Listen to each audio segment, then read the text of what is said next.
Seja bem-vindo ao canal Informação Cristã. Antes de continuar, deixe um like e inscreva-se no canal para continuar recebendo novos vídeos. Muito obrigado e que Deus te abençoe.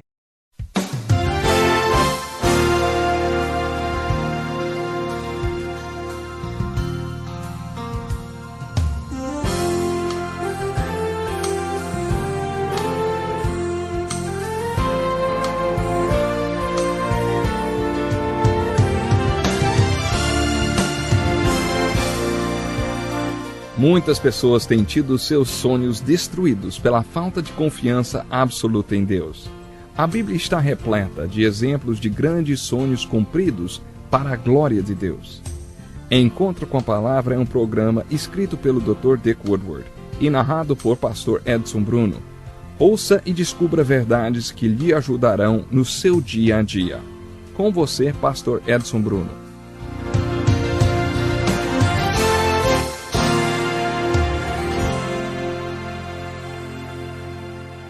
Olá, estamos de volta para mais um Encontro com a Palavra, um estudo da Santa Palavra de Deus.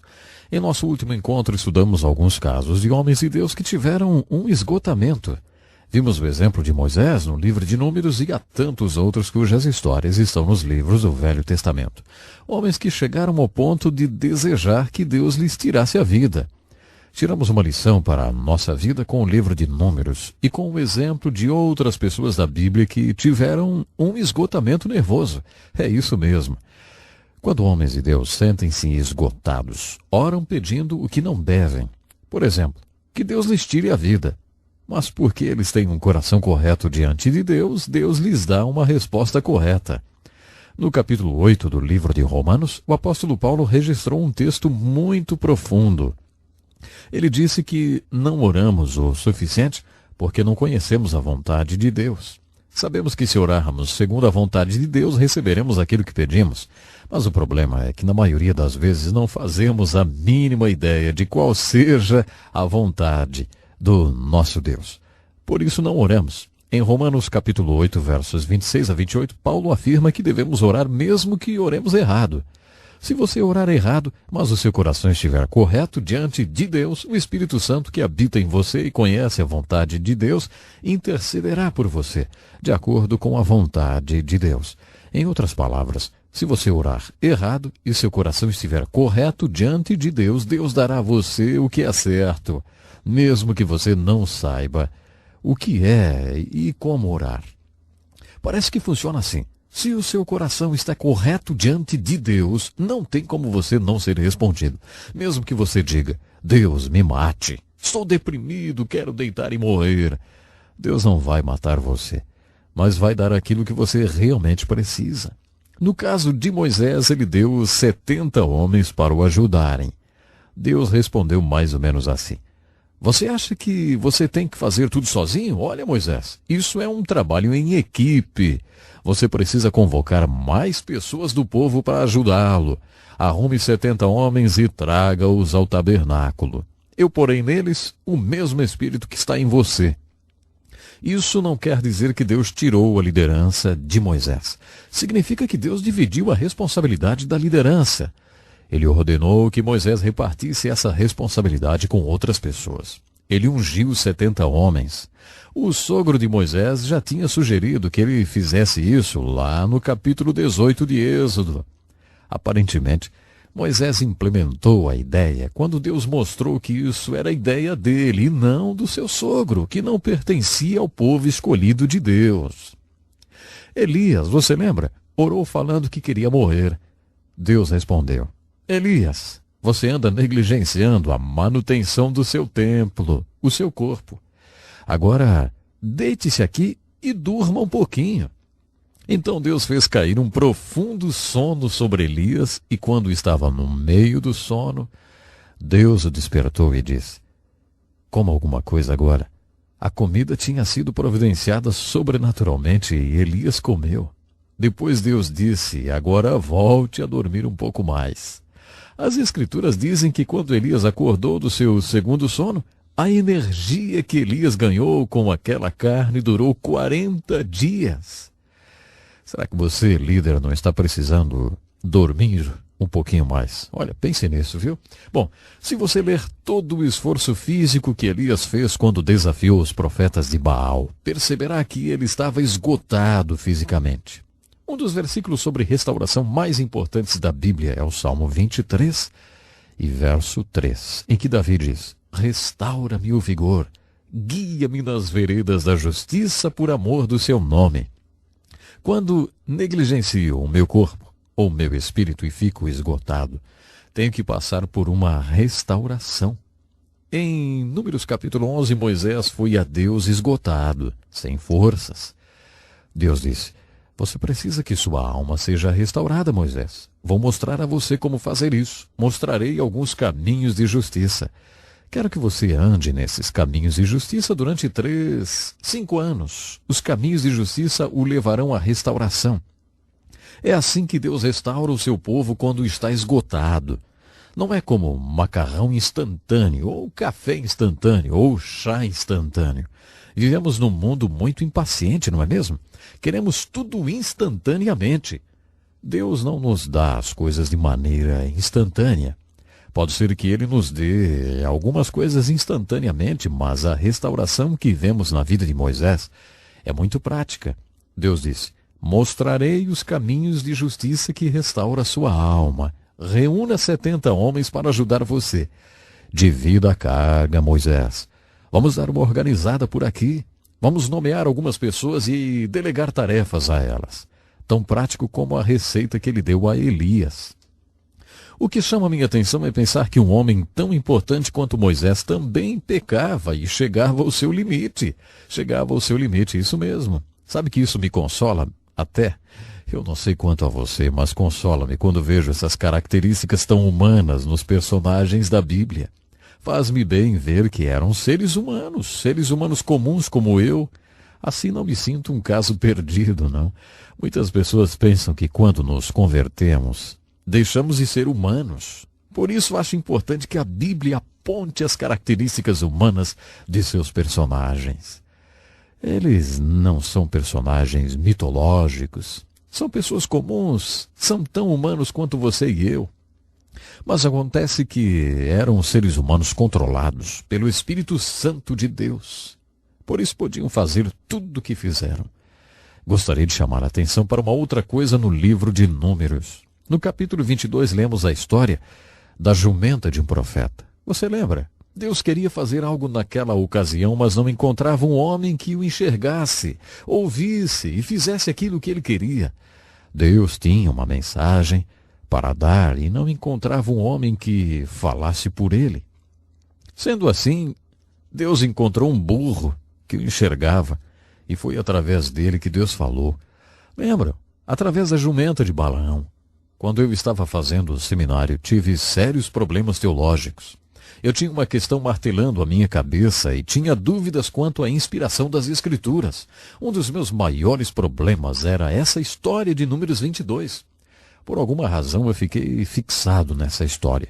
Perguntei aos meus professores super conservadores: escuta, eu tenho que crer que Deus falou através de um burro para ser salvo?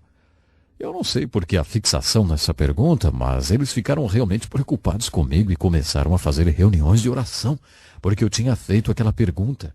Você é salvo por causa da sua visão a respeito da inspiração da Bíblia ou porque crê no Evangelho de Jesus Cristo? Bom, na verdade essa era a minha pergunta, mas eu me fixei na questão do burrinho. Para mim era difícil acreditar que Deus tivesse falado através de um burro. Você já viu um jumento? Já ouviu o barulho que ele faz? Se você observar um jumento, perceberá porque não é nenhum elogio chamar alguém de jumento. O fato de Deus ter falado através de um jumento desafiava muito a minha fé. Conheço um pastor que certa vez foi a um banquete para donos de hotéis. O evento aconteceu numa cidade turística e sua principal fonte de renda eram os hotéis. O pastor foi convidado a fazer a abertura do banquete. Muitas vezes, em ocasiões como essa, os pastores ficam em evidência. Ele fez a abertura do programa, em que viria a ter momentos de constrangimento. O mestre de cerimônias contou várias piadas.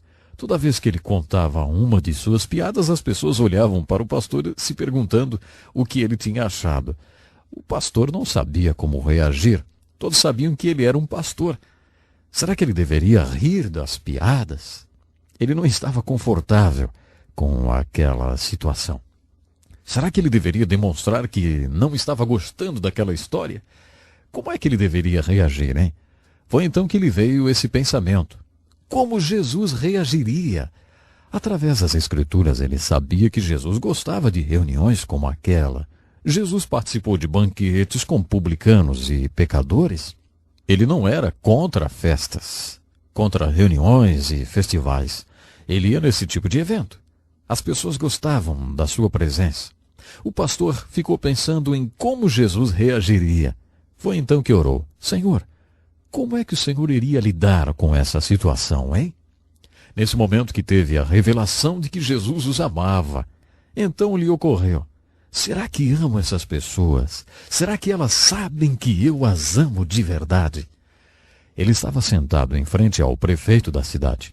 O prefeito tinha problemas com bebida e já estava bêbado quando eles começaram a conversar. O prefeito estava muito bêbado. Mais uma vez o pastor pensou, será que eu o amo? Será que ele sabe que eu o amo? Então o pastor começou a orar.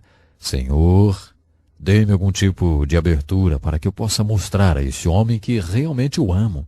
Um estava sentado de frente para o outro. Naquele momento o prefeito falou para o pastor. Ei, pastor, tenho um bom conselho para o senhor. Quando entrei para a política, alguém me disse, não chame as pessoas pelo que você vê nelas, mas pelo que elas realmente são.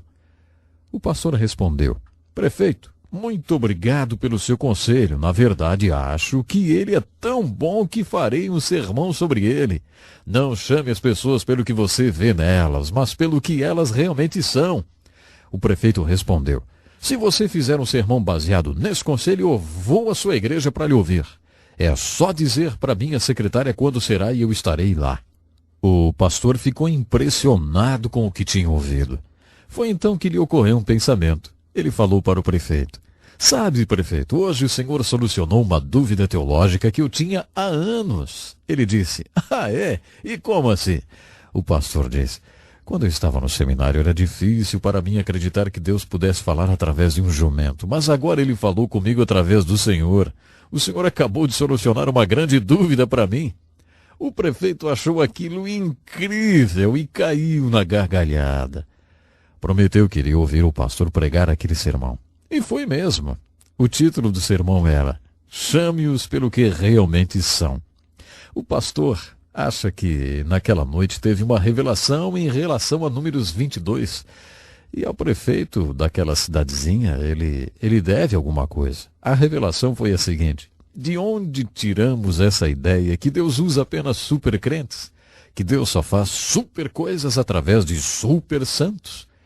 Como eu já havia dito quando estudamos o chamado de Moisés, isso é um mito, não é verdade. Deus quer fazer coisas extraordinárias através de pessoas comuns que estejam dispostas a ser usadas e trabalhar. Creio que precisamos disso, de pessoas com disposição para trabalhar para Deus. Sabe, no livro de Números vemos a grandeza de Moisés, seu esgotamento e o seu pecado. Percebi que, assim como Deus usou aquele jumentinho, também usou Moisés, porque ele estava à disposição de Deus. Deus quer usar a você e a mim se estivermos à disposição dele. Ei, você já se colocou à disposição de Deus?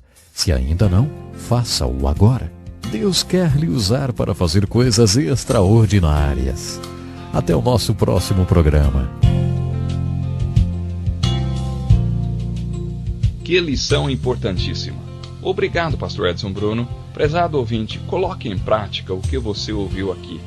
Sem dúvida, sua vida será grandemente abençoada. Este é um estudo escrito pelo Dr. Dick Woodward, na voz do pastor Edson Bruno. Escreva-nos e solicite o material. Nosso endereço é Encontro com a Palavra, Caixa Postal 2011, CEP 89201-970, Joinville, Santa Catarina. Até o nosso próximo encontro com a Palavra.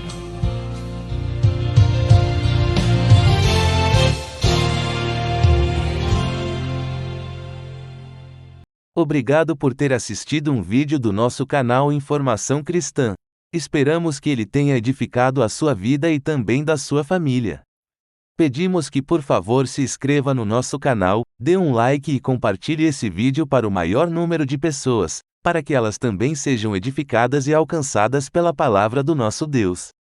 Que Deus te abençoe e até o próximo vídeo.